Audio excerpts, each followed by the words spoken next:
Hi hello ನಮಸ್ಕಾರ. ನೀವು ನೋಡ್ತಿದ್ದೀರಾ ಸ್ಪೀಡ್ ನ್ಯೂಸ್ ಕನ್ನಡ. ನಾನು ಜಾನಕಿ.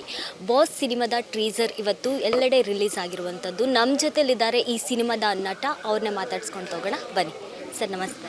ನಮಸ್ಕಾರ. ಮೊದಲನೇದಾಗಿ ಬಾಸ್ ಸಿನಿಮಾದಲ್ಲಿ ನೀವು ನಟನೆ ಮಾಡಬೇಕು ಅಂತ ಯಾಕೆ ಅನ್ನಿಸ್ತು?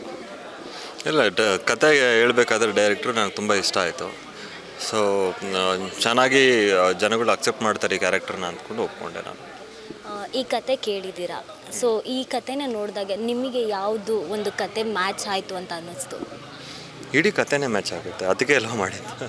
ಇಡೀ ಕತೆ ಮತ್ತು ಸ್ಕ್ರೀನ್ ಪ್ಲೇ ಮತ್ತು ಸಿಚುವೇಶನ್ಸ್ಗಳು ಎಲ್ಲ ತುಂಬ ಬ್ಯೂಟಿಫುಲ್ಲಾಗಿ ಬಂದಿದೆ. ಅಂದರೆ ಸಿನಿಮಾ ನೋಡ್ತಾ ಇದ್ದರೆ ಆಡಿಯನ್ಸ್ ಕನೆಕ್ಟ್ ಆಗ್ತಾರೆ ಅನ್ನೋದು ಅವ್ರ ಕತೆ ಹೇಳ್ಬೇಕಾದ್ರೇ ನನಗೆ ಅನ್ನಿಸ್ತು. ಅದಕ್ಕೋಸ್ಕರ ಕತೆ ಒಪ್ಕೊಂಡೆ.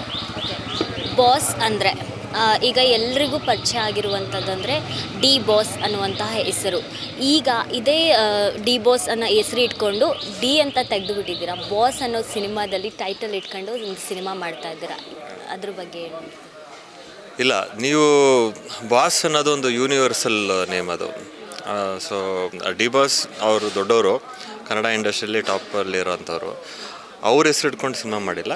ಬಾಸ್ ಅನ್ನೋದೊಂದು ಯೂನಿವರ್ಸಲ್ ನೇಮು, ಅದನ್ನು ಇಟ್ಕೊಂಡು ಮಾಡಿದ್ದೀವಿ. ಸಿನಿಮಾದಲ್ಲಿ ಏನಾಗುತ್ತೆ ಅಂತ ಹೇಳಿದ್ರೆ ಎಲ್ಲರೂ ಆ ಹೀರೋನ ಕ್ಯಾರೆಕ್ಟರ್ಗೆ ಬಾಸ್ ಬಾಸ್ ಅಂತ ಕರಿತಾ ಇರ್ತಾರೆ. ಸೊ ಬಾಸ್ ಅಂತ ಟೈಟಲ್ ಇಟ್ಟರೆ ಸಿನಿಮಾಗೆ ಮ್ಯಾಚ್ ಆಗುತ್ತೆ ಅಂತ ಹೇಳ್ಬಿಟ್ಟು ಬಾಸ್ ಟೈಟಲ್ ಇಟ್ಟಿರೋದು. ಬಾಸ್ ಅಂದರೆ ಎಷ್ಟೋ ಡಿ ಬಾಸ್ ಅಭಿಮಾನಿಗಳಿಗೆ ಕನೆಕ್ಟ್ ಆಗುವಂಥದ್ದು ಹೆಸರದು. ಸೊ ಈ ಸಿನಿಮಾ ಏನಾದರೂ ಡಿ ಬಾಸ್ ಅವರ ಅಭಿಮಾನಿಗಳು ಬಂದು ನೋಡ್ತಾರೆ ಅಂತ ಏನಾದರೂ ಈ ಸಿನಿಮಾವನ್ನು ಮಾಡಿದ್ದೀರಾ ಅಂತ? ಎಷ್ಟೋ ಕಡೆ ಇವಾಗ ಸಿನಿಮಾಗಳು ಓಡ್ತಾ ಇಲ್ಲ ಬೇರೆ. ಸೊ ಈ ಟೈಟಲಿಂದ ಏನಾದರೂ ಸಿನಿಮಾ ಓಡುತ್ತೆ ಅನ್ನೋ ಕಾನ್ಸೆಪ್ಟ್ ಏನಾದರೂ ಇದೆಯಾ ಅಂತ? ಇಲ್ಲ, ಸಿನಿಮಾ ರಿಲೀಸ್ ಆದಮೇಲೆ ಎಲ್ಲರೂ ದರ್ಶನ್ ಸರ್ ಅಭಿಮಾನಿಗಳಾಗಿರ್ಬೋದು, ಪುನೀತ್ ಸರ್ ಅಭಿಮಾನಿಗಳಾಗಿರ್ಬೋದು, ಸುದೀಪ್ ಸರ್ ಅಭಿಮಾನಿಗಳಾಗಿರ್ಬೋದು, ಪ್ರತಿಯೊಬ್ಬರು ಸ್ಟಾರ್ಸ್ ಅಭಿಮಾನಿಗಳು, ನಾರ್ಮಲ್ ಅಭಿಮಾನಿ ಇಲ್ಲದೇ ಇರೋಂಥವ್ರು ಸಿನಿಮಾ ಬಂದು ನೋಡ್ತಾರೆ. ಅದು ನಮ್ಗೆ ಗ್ಯಾರಂಟಿ ಇದೆ. ಸಿನಿಮಾ ಆ ಥರ ಕನೆಕ್ಟ್ ಮಾಡುತ್ತೆ, ಎಮೋಷನ್ಲಿ ತುಂಬ ಕನೆಕ್ಟ್ ಮಾಡುತ್ತೆ ಸಿನಿಮಾ.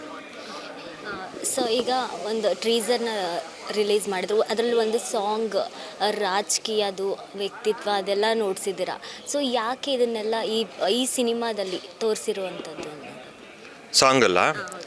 ಸಾಂಗಲ್ಲಿ ಅದು ಸಿಚುವೇಶನ್ ಡಿಮ್ಯಾಂಡ್ ಮಾಡುತ್ತೋ, ಸಿಚುವೇಶನ್ ಏನು ಡಿಮ್ಯಾಂಡ್ ಮಾಡುತ್ತೋ ಅದನ್ನು ತೋರಿಸ್ಬೇಕಾಗುತ್ತಲ್ಲ. ಸೊ ಅದನ್ನು ತೋರಿಸಿದ್ದೀವಿ ನಾವು. ಎಷ್ಟೋ ಸಾಂಗ್ಗಳಿರುತ್ತೆ, ಅದರಲ್ಲಿ ಇವಾಗ ಇದು ಒಂದು ದರ್ಶನ್ ಸರ್ ಅವ್ರದ್ದು ಕೇಸ್, ಇದಕ್ಕೆ ಒಂದು mostly full and full connect ಆಗೋ ಥರ ಇದೆ ಈ ಸಿನಿಮಾದಲ್ಲಿ. ಸೊ ಅದಕ್ಕೆ ಈ ಸಿನಿಮಾದಲ್ಲಿ ಏನಾದರೂ ರಾಜಕೀಯ ಕೈವಾಡ ಏನಾದರೂ ಇದೆಯಾ ಅನ್ನೋದು? ಅಲ್ಲ ಮೇಡಮ್, ನೀವು ಕನೆಕ್ಟ್ ಮಾಡ್ಕೋತಾ ಇದ್ದೀರಾ ಅಷ್ಟೇ. ನಾನಾಗಲಿ ಡೈರೆಕ್ಟರ್ ಆಗಲಿ ಅದನ್ನೆಲ್ಲೂ ಹೇಳಿಲ್ವಲ್ಲ. ಇದು ಕನೆಕ್ಟ್ ಆಗ್ತಿದೆ, ಇದು ಕನೆಕ್ಟ್ ಮಾಡಿದ್ದೀವಿ ಅಂತ ನಾವೆಲ್ಲೂ ಹೇಳಿಲ್ವಲ್ಲ ಮೇಡಮ್. ಅದೇ ನೀವು ನೋಡ್ತಾ ಇರಬೇಕಾದ್ರೆ ನಿಮಗೆ ಕೋಇನ್ಸಿಡೆಂಟ್ಲಿ ನೀವು ಬಾಸ್ ಅಂತ ಟೈಟಲ್ ಅಂತ ಅಂದ್ಕೊಂಡಿದ್ದ ತಕ್ಷಣ ಡಿ ಬಾಸ್ ಅವ್ರಿಗೆ ಕನೆಕ್ಟ್ ಆಗಿಬಿಟ್ಟು ನೀವು ಕನೆಕ್ಟ್ ಮಾಡ್ಕೋತಾ ಇದ್ದೀರಾ ಅಷ್ಟೇ. ಅಲ್ಲಿ ಸಿನಿಮಾದಲ್ಲಿ ಏನಿದೆ ಅಂತ ನೀವು ಸಿನಿಮಾ ನೋಡಿದಾಗ ಗೊತ್ತಾಗುತ್ತೆ ನಿಮಗೆ. ಟೋಟಲಿ ನೋಡಿದಾಗ ಸರ್, ಹೆಸರಿಂದ ಹಿಡಿದು ಸಾಂಗಿಂದ ಹಿಡಿದು ಎಲ್ಲದರಲ್ಲೂ ಇದಕ್ಕೆ ಡಿ ಬಾಸ್ ಅವರಿಗೆ ಏನಾಗಿದೆಯೋ ಇವಾಗಿರುವಂತಹ ಪರಿಸ್ಥಿತಿ, ಸೊ ಸೇಮ್ ಅದೇ ರೀತಿಯಾಗಿ ಅವ್ರ ಜೀವನದಲ್ಲಿ ಏನು ನಡೆದಿದೆಯೋ ಅದೇ ರೀತಿಯಾದ ಸಿನಿಮಾ ಅಂತ ಎಲ್ಲರೂ ಅಂದ್ಕೊಂಡಿದ್ದಾರೆ. ಸೊ ಇವಾಗ ಈ ಸಿನಿಮಾದಲ್ಲೂ ಏನಾದರೂ ದರ್ಶನ್ ಅವರ ಏನಾದರೂ ಒಂದು ಪಾತ್ರ ಅವ್ರ ನಿಜ ಜೀವನದಲ್ಲಿ ನಡೆದಿರುವಂಥದ್ದು ಏನಾದರೂ ಇದೆಯಾ ಅಂತ? ಇಲ್ಲ, ನೀವು ಅದನ್ನು ಸಿನಿಮಾ ನೋಡೇ ತಿಳ್ಕೊಬೇಕು. ನಾನೇ ಇಲ್ಲಿ ಇವಾಗಲೇ ಎಲ್ಲ ಹೇಳ್ಬಿಟ್ರೆ ನಾವು ಸಿನಿಮಾ ಏನು ನೋಡ್ತೀರಾ ಆಮೇಲೆಲ್ಲ. ಡೈರೆಕ್ಟರ್ ಅವ್ರು ಹೇಳ್ತಾ ಇದ್ದಾರಲ್ಲ, ಒಂದು ಪಾಯಿಂಟ್ ಆಫ್ ಕೂಡ ದರ್ಶನ್ ಅವ್ರ ಬಗ್ಗೆ ಏನೂ ಕೂಡ ಎತ್ತಿಲ್ಲ ಅಂತ. ಸೊ ಆದರೆ ಇದರಲ್ಲಿ ನೋಡಿದಾಗ ನಮಗೆ ಅನಿಸಿರೋವಂಥದ್ದಂದರೆ ರೇಣುಕಾ ಸ್ವಾಮಿ ಅವ್ರದ್ದು ನಡೆದಿದೆಯೋ ಎಲ್ಲನೂ ಸ್ಟಾರ್ಟಿಂಗಿಂದ ಹಿಡಿದು ಎಂಡ್ ಗಂಟನೂ ಸೇಮ್ ಹಾಗೇನೇ ಇದೆ. ಇದಕ್ಕೇನು ಹೇಳ್ತೀರಾ ಸರ್?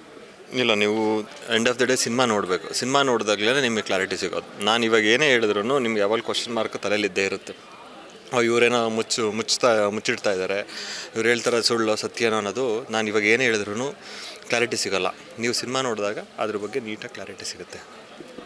ಕೊನೆಯದಾಗಿ ಈ ಸಿನಿಮಾಗೆ ಎಂಡಲ್ಲಿ ಹೀರೋಗೆ ಜಯ ಸಿಗುತ್ತಾ ಅನ್ನೋದು? ತುಂಬ ಪಾಸಿಟಿವ್ ಮೈಂಡಿಂದ ಜನಗಳು ಆಚೆ ಹೋಗ್ತಾರೆ.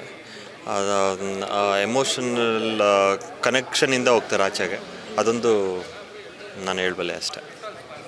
ಒಟ್ಟಿನಲ್ಲಿ ಆಚೆ ಬರ್ತಾರೆ ಅಂತ ಹಂಗಲ್ಲ, ನಾನು ಹೇಳ್ತಾರೆ ಜನಗಳು ಥಿಯೇಟ್ರಿಂದ ಆಚೆ ಬರಬೇಕಾದ್ರೆ ಒಂದು ಒಳ್ಳೆ ಪಾಸಿಟಿವ್ ಎನರ್ಜಿ ಜೊತೆ, ಪಾಸಿಟಿವ್ ಫೀಲಿಂಗ್ ಜೊತೆ ಆಚೆ ಬರ್ತಾರೆ. ಪಾಸಿಟಿವ್ ಅಂದರೆ ಯಾವ ಥರ ಸರ್ ಇವಾಗ? ಜನಗಳಿಗೆ ನೋಡಿ ಸಿನಿಮಾ ನೋಡಿ ಖುಷಿ ಆಗುತ್ತೆ, ಎಮೋಷನಲಿ ಕನೆಕ್ಟ್ ಆಗಿರ್ತಾರೆ. ಅಥವಾ ಬೇರೆ ಎಲ್ಲ ಸೀನ್ಸ್ಗಳು, ಕ್ರೈಮ್ ಸೀನ್ಸ್ಗಳು, ಆ ಥ್ರಿಲ್ ಎಲಿಮೆಂಟ್ಸ್ಗಳಿದೆ ಸಿನಿಮಾದಲ್ಲಿ, ಅದೆಲ್ಲ ನೋಡಿ ಸಿನಿಮಾ ಬರೋದೇನಕ್ಕೆ ಎಂಟರ್ಟೈನ್ಮೆಂಟ್ಗೋಸ್ಕರ ಬರ್ತಾರೆ. ಆ ಎಂಟರ್ಟೈನ್ಮೆಂಟ್ ನಮ್ಮ ಸಿನಿಮಾದಲ್ಲಿ ಸಿಗುತ್ತೆ. ಓಕೆ, ಕೊನೆಯದಾಗಿ ಪ್ರೇಕ್ಷಕರಿಗೆ ಏನು ಹೇಳೋಕ್ಕೆ ಇಷ್ಟಪಡ್ತೀರಾ ಈ ಸಿನಿಮಾದ ಮೂಲಕ?